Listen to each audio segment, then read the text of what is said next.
Good morning, Facebook. As promised, I am here to discuss with you open house tips for the first-time home buyers. I'm excited. This list is brought by Forbes.com. I like it. I like everything that it says, and I'd like to put it out there for you guys to follow. What is an open house? Let's jump in. Open houses are a long-standing tradition in the sale of a residential real estate to expose more people to homes for sale. Open houses are normally held on the weekends to capture more traffic because most people are off work on the weekends. The real estate agents put out signs on boulevards or near streets corners to drive by traffic and usually list the home in the real estate section of the newspaper. Well, now we're in the information age, so obviously they're listed everywhere. Trulia, Zillow, MLS, Craigslist, Facebook is a big one as well. So we put our open houses out there for everybody in the virtual world to understand and to see virtually. You know, you really shop online first, and when you see what you like, you then take some time out on a Saturday or Sunday and check out some open houses. This weekend for me, 67 Massachusetts Avenue in Chicopee. Excuse me, 67 Massachusetts Avenue in Chicopee. There you go.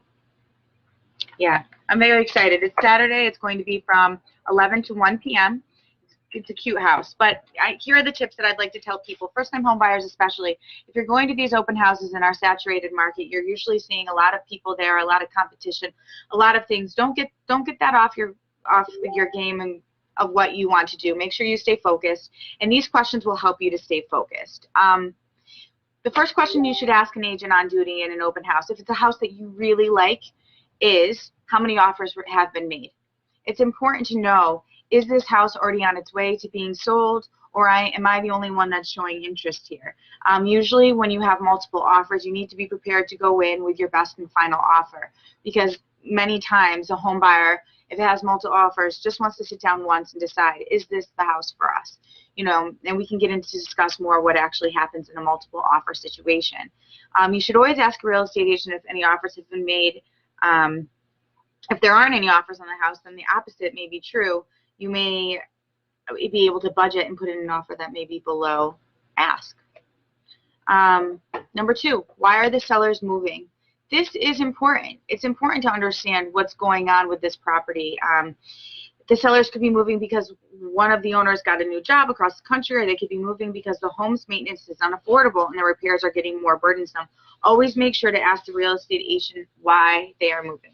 It'll help you structure your deal if there's something that you like. If they're moving far away, there could be furniture that's easily negotiated in the sale. You know, if they have a lot of things that may seem appealing to you, like appliances, washer, dryers, think of all those things. 3, how long has the property been on the market? Why? It's important. How long has it been on the market? Somebody says, a couple of days. Okay, well, why? Why has it only been on for a couple of days? Has it been on before? That's another question that you should probably ask. Learning how long a property has been on the market will allow you to make a knowledgeable offer. Make sure to ask the agent, but also verify their claim with a listing service. It could have been on the market for a while because a previous buyer's financing didn't come through.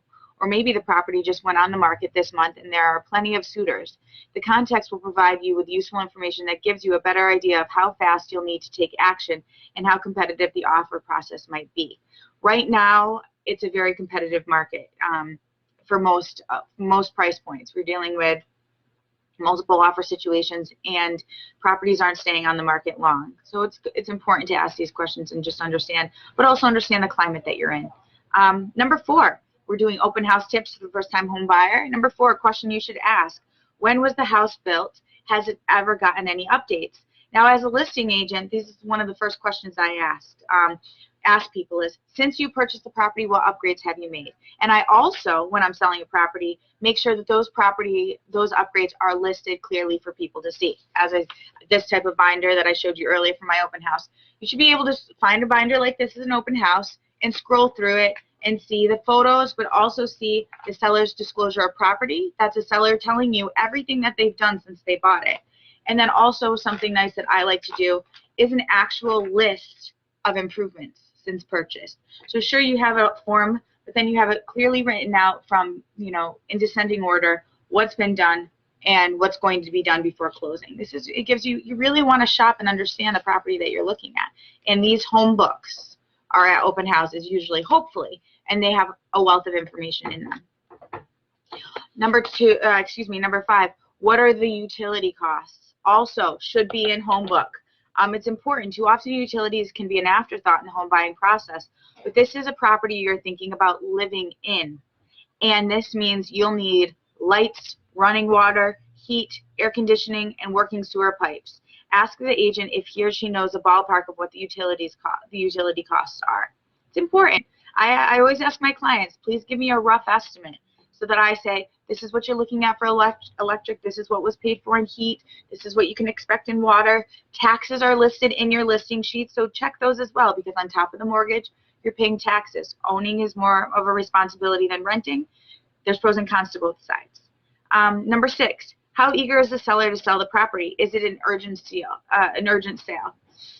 Just as it's important to know why the seller is moving, it's also important to know how eager they are to sell and what their timeline looks like. If the seller needs to offload the house in a hurry, then perhaps they might be willing to consider a new lower offer. But if the seller isn't motivated, then the process might not move as quickly. This is very true. You know, these are important. It's important to understand, can the person do they need to get up and go? Are there exigent circumstances where the house needs to sell quickly? All very important. 7, what are the neighbors like? Have there ever been any issues? Ask the real estate agent about the neighbors and make sure that there hasn't been any issues. You always want to check online and look at the local shops and eateries, visit a few and see if they match your lifestyle and meet your needs. Yes, if this is the house you're looking to buy, go to the neighborhood, have lunch, go to the neighborhood at different times of day, go in the morning, then go in the afternoon, so you really get a feel for what you're moving into. As far as neighbors, good fences make good neighbors. It's a cliche, it's true, but yeah, I mean, not saying there's anything wrong with anyone, but you're buying a property and you want to have your own space, I'm sure, but get a sense of the community as well before you put an offer in. Number 8, and lastly on the list, is what are the schools and how are they rated? You can check the local school districts are rated online, but nothing beats asking people in person. You know, as realtors, we can't show bias, but we can be very honest with you about the statistics and how things work in those neighborhoods. So, you know, lots of questions to ask at open houses. Please look around and understand.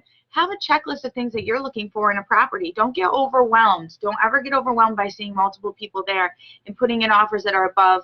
I always tell my clients that pay what you can afford to pay for a property. Don't pay because there's a bidding war and you're getting bumped up. No, you're the one living with this decision. After you win the bid, you are the one that's living with the cost. So it's important to really know your budget and be able to walk away. If you have any questions for me, I'm broadcasting from the Northampton office of Keller Williams. It was a pleasure speaking with all of you today. You can stop by my open house at 67 Massachusetts Avenue on Saturday, June 16th from 11 to 1. I'd love to talk to you. Come stop by. Take care.